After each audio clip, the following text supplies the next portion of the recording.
Dalam peresmian pabrik pupuk nitrogen fosfat kalium atau NPK PT Pupuk Iskandar Muda atau PIM di Kabupaten Aceh Utara, Presiden RI Joko Widodo juga meminta PT PIM untuk mengaktifkan kembali bekas pabrik pupuk Aceh ASEAN Fertilizer agar mencukupi kebutuhan pupuk Indonesia.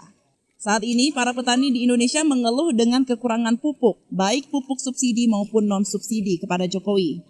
Kebutuhan pupuk untuk petani di Indonesia diperkirakan mencapai 13,5 juta ton. Sementara pupuk Indonesia hanya mampu memproduksi 3,5 juta ton.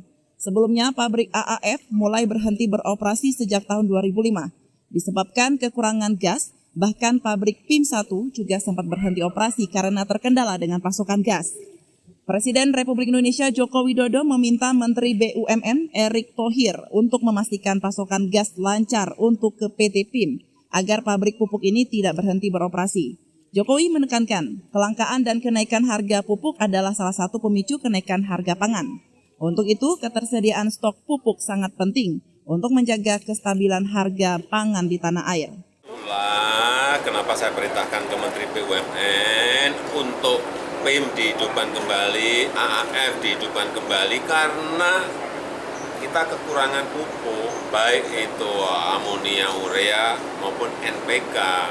Sehingga ini ada investasi 1,7 dibangun untuk NPK dan nanti akan keluar 570 kali 2. Kita harapkan ini segera terselesaikan karena problemnya di gas.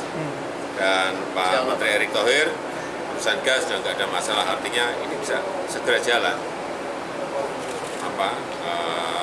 dan bisa dimaksimalkan kapasitasnya. Dan saya senang dari kebutuhan 13,5 juta ton, kemudian nanti ada tambahan 570 ribu kali 2, sedikit bisa menyelesaikan kekurangan pupuk di beberapa provinsi, atau pupuk bersubsidi juga bisa diselesaikan. Karena problem dunia sekarang ada pupuk. Dari Loksmawe, tim liputan melaporkan untuk Puja TV Aceh.